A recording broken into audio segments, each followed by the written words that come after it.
Paalala, ito ay isang katang-isip lamang.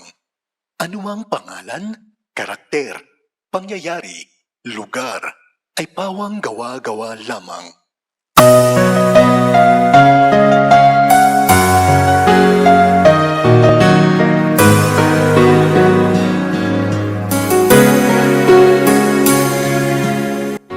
Ang kwentong ito ay pinamagatang Roldan.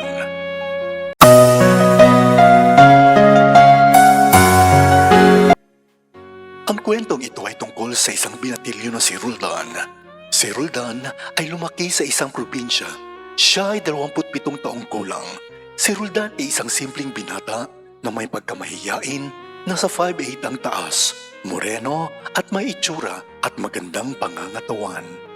Mula pagkabata ay nasanay na si Roldan na mamuhay ng payak sa kanilang probinsya. At ang simpleng pamumuhay ay ang nagbigay sa kanya ng mangarap at mamulat sa realidad na kung saan gusto nitong mabigyan ng kanyang lola at ng nag-iisang kapatid na si Yeng ng magandang buhay. Si Roldan ay lumaki sa kanyang lola mula nang sila'y bata pa at nakita nito kung paano ang pagsisikap ng kanyang lola na buhayin sila kahit ito ay matanda na.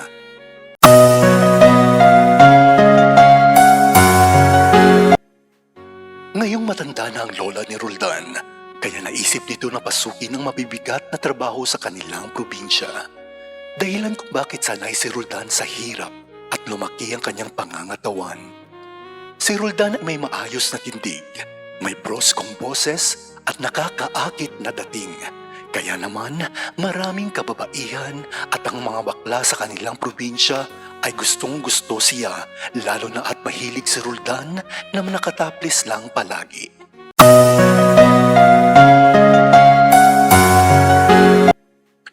Dumating ang araw na di inasahan ni Roldan. Ang kanyang lola ay nagkasakit at kailangan ni Roldan ng malaking pera upang maipagamot niya ito. Humingi si Roldan ng tulong sa kanilang kamag-anak at kaibigan. Nakahiram ng pera si Roldan at nakalikom ito ng pampagamot ng kanyang lola. Si Roldan ay hindi gaanong mahilig sa sugal, kahit sa sigarilyo. Bagamat umiinom ito ng alak, pero hindi sobra. Dahil mula pagkabata ay naturuan siya ng kanyang lola na mamulat ito sa hirap ng buhay. At lahat ng pagmamahal na hindi na ibigay ng kanyang ina ay ibinigay ng kanyang lola. Kaya ganun na lamang ito kamahal ni Roldan.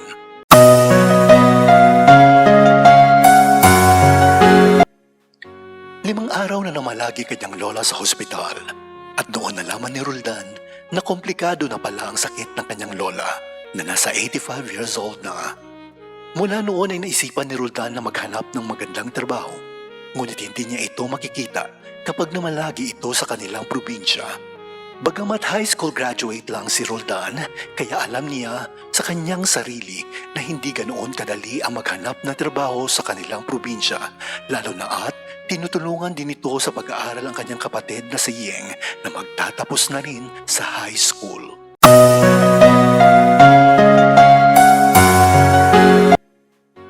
Isang araw ay may estranghero na dumating sa kanilang probinsya. Isang lalaking may magandang putis at nasa 5'5" ang taas. Hindi masyadong matangkad, ngunit ito ay may maamong pagmumukha. Ang pangalan niya ay si Alex. Si Alex ay nasa 55 years old, medyo mataba at mahilig itong uminom ng beer.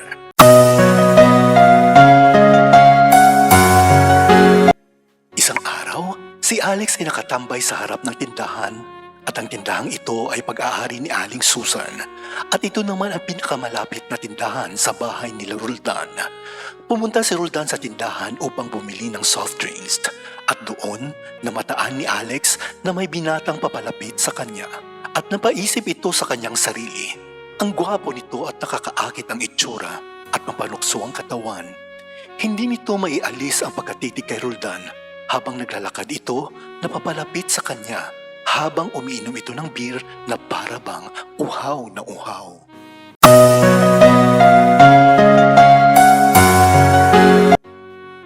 Habang papalapit si Roldan sa tindahan na walang suot pang itaas at pawisan dahil kagagaling lang nito sa bukid, hindi na malaya ni Roldan na may taong nakatitig sa kanya at diretso ito sa pagtawag kay Aling Susan.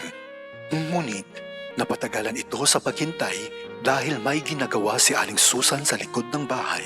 Kaya naman, habang naghihintay si Roldan ay saka pa niya napansin si Alex na tila ba'y nakatitig sa kanya. Ngunit wala itong masama para kay Roldan at sabay sabi ng isang magandang araw kay Alex. At nagpakilala ito sa kanya na siya si Roldan na nakatira lang malapit sa tindahan ni Aling Susan. Sumagot naman sa kanya at nagpakilala din sa kanya si Alex at sinabi niyang dayo at nagbabakasyon lamang siya dito.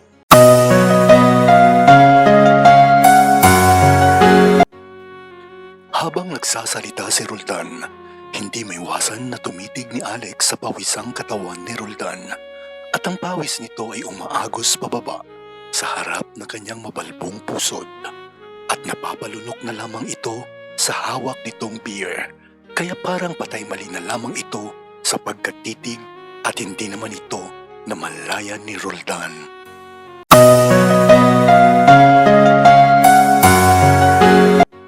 Nagkaroon ng pag-uusap ang dalawa na para bang matagal na silang magkakilala hanggang sa sinabi ni Alex kay Roldan ang dahilan kung bakit siya nakarating sa kanilang probinsya. Ito ay dahil may tinitingnan siyang lupa na binebenta sa kanya at sinang-ayunan naman ito ni Roldan na may nabalitaan nga siyang binibentang lupa na malapit lang din sa kanila.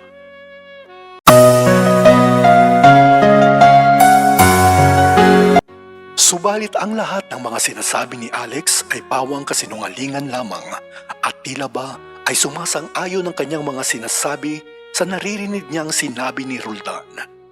Kaya nagkaroon ng idea si Alex na paglaruan ang inosenteng si Roldan. Nang mga oras ng iyon ay dumating naman si Aling Susan. Sabay sabi ng dahilan kung bakit siya natagalan sa likod ng kanyang bahay. Sinagot naman siya ni Roldan at napapatawa lamang ito kay Aling Susan dahil sanay na si Roldan sa kanya. Humirit naman sa kanya si Aling Susan at napapatitig din ito kay Roldan habang nagsasalita dahil gustong-gusto rin nito si Roldan.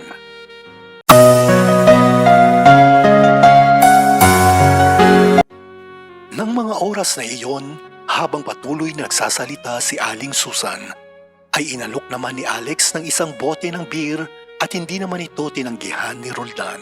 Sabay inom nito na tila ba'y nagmumodel sa pag-inom at flineflex ang mga muscle nito kay Alex. At si Alex naman ay napapainom na lang habang pinagmamasdan si Roldan. Habang si Aling Susan naman ay nakatambay lang at hinihintay na malasing si Roldan. Halos nagtagal nga ang kanilang inuman at namasarap sa usapan at di namalayan ni Roldan na unti-unti na siyang nalalasing.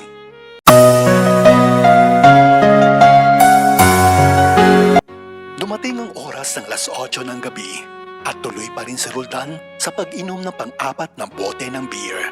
Si Aling Susan naman ay nagsara na ng kanyang tindahan dahil pupunta daw siya ng lamay. Kaya naiwan si Alex at Roldan. Noong oras na iyon ay sobrang dilim na ng paligid. Bawang mga kulisap ang iyong maririnig at sobrang maginaw na rin dahil umaambon. Habang patuloy pa rin sa pag-ubos ng pang-apat na bote ng beer si Roldan, si Alex na may nag-iisip na ng rason kung paano ito makukuha si Roldan. Hanggang sa sinabi nito na kung pwede magpapasama ito kay Roldan pauwi ng bahay dahil takot itong maglakad mag-isa sa madilim na daan. Hindi naman siya tinanggihan ni Roldan at sinabi pa nito na huwag siyang matakot at si Roldan nang bahala kahit medyo lasing na nga ito.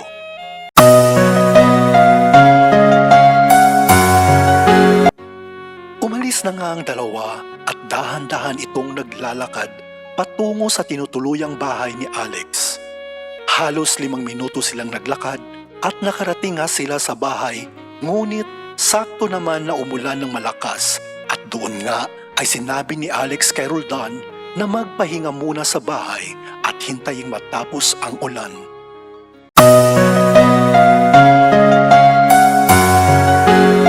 At dito nga'y nagtatapos ang part 1 tungkol sa buhay ni Roldan. Abangan muli ang part 2 tungkol sa buhay ni Roldan.